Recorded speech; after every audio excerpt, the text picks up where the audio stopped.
Cease fire हो गया, मुआहदा president Trump ने करवाया और उसके लिए दुनिया में रहनुमाओं को भी इनवाइट किया और बड़ा उसका क्रेडिट भी लिया।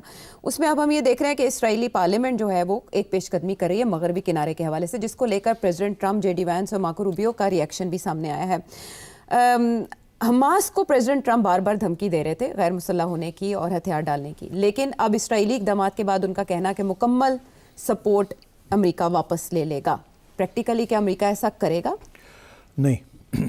देखिए, डोनाल्ड ट्रंप की कोशिश है कि किसी न किसी तरीके के साथ ये जो सीज़ फायर है ये परमानेंट हो जाए जी, और कोई ना कोई सेटलमेंट निकल आए इसमें से। नेतन्याहू की कोशिश है कि कोई सेटलमेंट नहीं होगी, जो वो चाहते हैं विच इज़ कंप्लीट एनेक्सेशन, वही होगा और कुछ नहीं होगा। अब नेतन्याहू को जो डोनाल्ड ट्रंप ने धमकी दी है, जी, नेतन्याहू ने क्या किया, आंख मार दी पार्लियामेंट को कि आप खड़े हो जाएं। जी, मैं तो आप खड़े होंगे तो फिर मैं कह सकूंगा मैं क्या करूं। अपनी पार्टी को उन्होंने साइड पे रखा है उस वक्त पहले फेज में। पार्लियामेंट जो है उसमें उनके पार्टनर्स है ना, राइट विंग पार्टनर, जो कहते हैं नेक्स्ट करो ये। तो ये गेम हो रही है। ये पार्लियामेंट से वो ऐसे इकदाम कराना चाह रहा है कि डोनाल्ड ट्रंप को मैं क्या करूं, मेरी तो पार्लियामेंट ने ये कर दिया, मुझे तो करना पड़ेगा। तो डोनाल्ड ट्रंप भी बात समझता है, इसीलिए उसने वैंस को और इन लोगों को वहाँ भेज दिया और वो भी धमकियां दे रहे हैं और हम खुद आ गए कि जी हम यहाँ खुद आके देखेंगे क्या हो रहा है क्या नहीं हो रहा। हाँ, बट वो they're saying, JD Vance said कि ये सिंबॉलिक था, मैंने पता किया अपने सोर्सेस, तो ये सिंबॉलिक था। नहीं, यही कहेंगे ना, सिंबॉलिक है। सिंबॉलिक क्या है? देखिए, बात बड़ी सीधी सी है। अभी जो सर्वेज हो रहे हैं वहाँ सियासी तौर पे, वो यही कह रहे हैं कि इजराइल के मेजॉरिटी ओपिनियन जो है वो नेतन्याहू के साथ है जी। वो कहते हैं नेक्स्ट करें, मारें, ख़त्म करें पैलेस्टीनियंस को। That is the public opinion in Israel. फिर ये तो सबको पता चल गया क्योंकि सर्वेज हो रहे हैं जी। अब पार्लियामेंट से भी उन्होंने प्रमोट करना शुरू कर दिया इसी बयानिया को कि गो एंड डू इट। ये बड़ा ज़रूरी है बिकॉज आगे जो स्टेप आना है वो आना है हमास की डिसआर्मिंग। जी, that is the prime purpose of Netanyahu. Hamas ने हथियार नहीं गिराने। जी, ये अब जो कह रहे हैं कि अगर हथियार नहीं गिराएगा तो फिर हम एनेक्स कर लेंगे, और एनेक्सचर इसीलिए वो कहते हैं हम करेंगे क्योंकि ये हथियार नहीं गिराएंगे, हमने एनेक्स करके इनको निकालेंगे, मारेंगे इनको। डोनाल्ड ट्रंप कहता है कि समझता है कि अगर ये हो गया तो फिर तो हाथ से बिल्कुल ये बाहर निकल जाएगी। वो सारा जो उसने ड्रामा किया हुआ है, अब्राहम अकॉर्ड्स, ये वो सऊदी अरेबिया को साथ लेके, पाकिस्तान को भी साथ लेके वगैरह वगैरह, वो फारग हो जाएगा। तो I think what Donald Trump is trying to do is कि किसी तरीके से जल्दी कोई इंटरनेशनल फोर्स जिसकी बात उन्होंने की थी वो वहाँ पहुँच जाए, ताकि इजरायली आर्मी को हम धकेलें और कहीं पुश बैक करें। अगर इंटरनेशनल फोर्स नहीं आएगी तो इजरायली आर्मी अपनी जगह नहीं छोड़ेगी इतनी आसानी के साथ। तो इंटरनेशनल फोर्स आ जाएगी तो हमास भी थोड़ा ख्याल रखेगा और वो भी ख्याल रखेंगे। अब उसके अंदर बहुत जल्दी करनी पड़ेगी इनको, मगर अभी तो ये भी तय नहीं हुआ कि कौन कंट्रीब्यूट करेगा उस इंटरनेशनल फोर्स में। अभी सिर्फ एक अनाउंसमेंट आई है कनाडा से और एक आई है फ्रॉम यूके, मगर ये तो ठीक काफ़ी सारे लोग वहाँ चाहिए होंगे टू टेक चार्ज, और फिर बहुत से जो रूल्स हैं एंगेजमेंट वो अभी तक तय भी नहीं हुए जी। तो यही सारी परेशानी है कि इवेंट्स जो हैं बहुत रैपिडली मूव कर रहे हैं फॉरवर्ड, और अब डोनाल्ड ट्रंप जो है वो नेतन्याहू को धमकियां नहीं दे रहा, वो तो हमास को धमकियां देनी शुरू कर दी। जी, अच्छा, ये रैपिडली जैसे मूव कर रहे हैं, यही वजह थी कि जो सीज फायर का मुआहदा हुआ उससे पहले जो मुलाकात जैरेड कुशनर नेतन्याहू की हुई और उन्होंने मुआहदे में से कुछ अहम चीज़ें निकाली और कुछ डाली। आपको याद होगा कि इसमें मगरबी किनारे का तस्करा नहीं था और यही पॉइंट उठाया भी गया, लेकिन हमास को शायद फोर्स किया गया मुख्तलिफ कंट्रीज़ की जानिब से कि आप इस पर आमादगी जाहिर करें।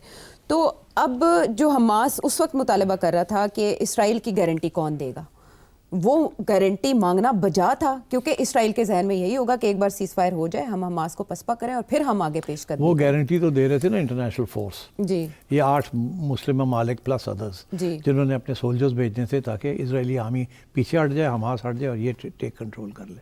That was the guarantee. वो उसके तो भी रूल्स भी नहीं बने, अभी तो फैसला नहीं हुआ कि उनकी क्या जिम्मेदारी होगी, क्या होगी, क्या वो अगर उनको हमास नज़र आता है कहीं, क्या हमास के साथ लड़ाई करेंगे, उनको ज़बरदस्ती डिसार्म करेंगे, नहीं करेंगे, क्या करेंगे। तो and the last thing they want is कि हमास की लड़ाई इजराइल से हट के और इंटरनेशनल फोर्स के साथ शुरू हो जाए, क्योंकि इंटरनेशनल फोर्स में भी ऐसे हो सकता है कि दे में बिकम वेरी एग्रेसिव, कहे जी आप यहाँ नहीं आ सकते, निकले यहाँ से, और नहीं निकलते तो फायरिंग हो जाए, लड़ाई झगड़े शुरू हो जाए। तो वो जो इजराइल जो कर रहा है वो पीछे हट जाएगा और इंटरनेशनल फोर्स उसके बिहाफ पे शुरू हो जाएगी। और इंटरनेशनल फोर्स में तुर्क फौज के ऊपर क्यों इजराइल एतराज़ कर रहा है बतौर पीस कीपिंग मिशन? जनाब वो पाकिस्तान के ऊपर भी एतराज़ करेंगे और टर्की के ऊपर भी एतराज़ करेंगे।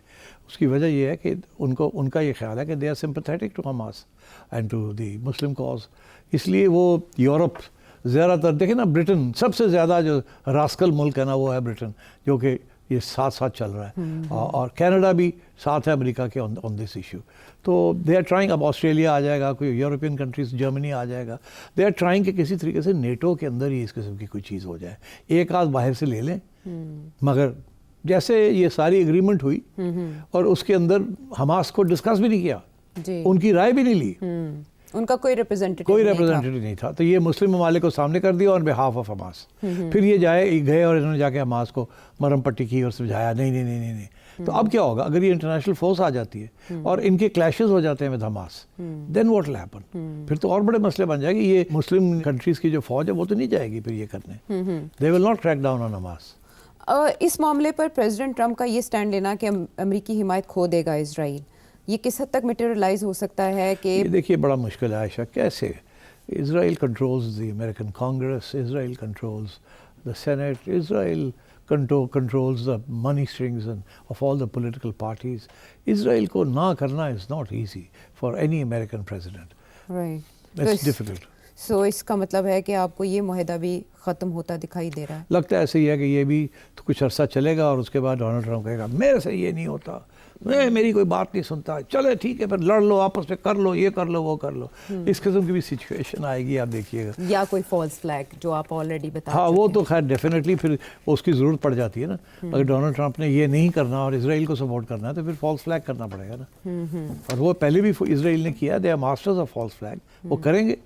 और उसके बाद जब फॉल्स फ्लैग होता है तो फिर इतनी स्विफ्टली वो अपनी फौज को भेजते हैं कि आप सब फॉल्स फ्लैग भूल जाते हैं और आप देखते हैं कि हो क्या रहा है इस वक्त। So I think Israel is ready for that. शाख नाजुक पे ही है बना ये सारा मामला, और इसमें हमें इसराइल की पेशकदमी से ये दिखाई दे रहा है कि उसकी नीयत इब्तदा से ही, जब ये मुआहदा हो रहा था, सीज़ फायर हो रहा था, तभी से ठीक नहीं थी। आर्ट ऑफ द डील लिखने वाले प्रेसिडेंट ट्रंप की कलाबाजियाँ अब हमारे प्रोग्राम में ज़ेर गौर आएंगी, और उनके जो इकदाम हैं उनको सारे ही टॉपसी टर्वी पॉलिसी करार दे रहे हैं कि पहले वो मिले अलास्का में, फिर उसके बाद उन्होंने उसके ऊपर पाबंदियों की धमकी दी, और फिर उसके बाद उन्होंने एक मीटिंग की बात की, फिर वो मीटिंग भी रोक दी, और अब 2 बड़ी ऑयल कंपनीज जो रशिया की है उनके ऊपर पाबंदियों का ऐलान कर दिया।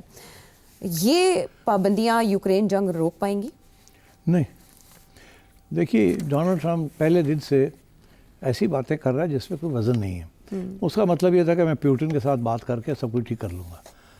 मतलब है कि पुतिन जंग जीत रहा है, अगर तो वो हार रहा होता तो फिर कुछ मुकमुका हो सकता था। अगर एक बंदा जंग जीत रहा है वो कैसे अपने हथियार गिरा दे और जंग को रोक दे? सो अभी तो इंटरनेशनल ऑब्जर्वर्स ये कह रहे हैं कि Russia is recruiting nearly 30,000 troops every month. उनकी तो बहुत बड़ी रिक्रूटमेंट पॉलिसी चल रही है। और उधर यूक्रेन के जो मर्द हैं वो तो बहुत सी माइग्रेशन हो गई है और there army is dwindling by the day। तो ये तो सब कह रहे हैं कि फारग होने वाला है Ukraine, Russia will take charge and फिर तो कंप्लीट हो जाएगा। तो इस सूरत में Russia will not stop the war. अब ख्याल था डोनाल्ड ट्रंप का कि मैं प्यार मोहब्बत से गप्पा मार के ठाप ठूप लेके हाथ मिला के उसकी थोड़ी इज्जत करके तो उसको मना, नॉट एट ऑल। उसका बड़ा क्लियर कट है। वो 2022 के बाद उन्होंने फैसला किया था, और 2022 के बाद एक सैंक्शन नहीं, पता नहीं कितने सैंक्शंस यूरोप और अमेरिका लगा चुका है। एक टेबल है मेरे पास, फरवरी 2022 में कोई 5,000 के लगभग मुख्तलिफ सैंक्शंस लग चुके थे रशियन कंपनीज़ के ऊपर। और फिर कोई 23 के अंदर कोई 18,000 सैंक्शंस लग चुके थे। अच्छा। 24 में कोई 23,000 सैंक्शंस लग चुके हैं, और 25 में अभी तक 24,000 से ज़्यादा सैंक्शंस लग चुके हैं। अच्छा, बात यह है कि इससे सबसे ज़्यादा सैंक्शंस जो है वो अमेरिका ने लगाए हैं, और फिर उसके बाद कनाडा आता है, Switzerland, European union, France, UK, Australia, Japan. तो इसके साथ तो कोई फ़र्क नहीं पड़ा। ठीक है, रशिया की जो रेट ऑफ ग्रोथ है वो कोई 4.5% के करीब था, which is a very healthy rate of growth of the economy. वो शायद थोड़ा सा ये सैंक्शंस की वजह से आधा परसेंट या 1% कम हो गया है, पर वो पिंच नहीं कर रहा उनको। उसने ये फैसला किया है, उसको नज़र आ रहा है victory is round the corner. तो इसलिए प्यूटिन नहीं बात मानेगा किसी किस्म की भी।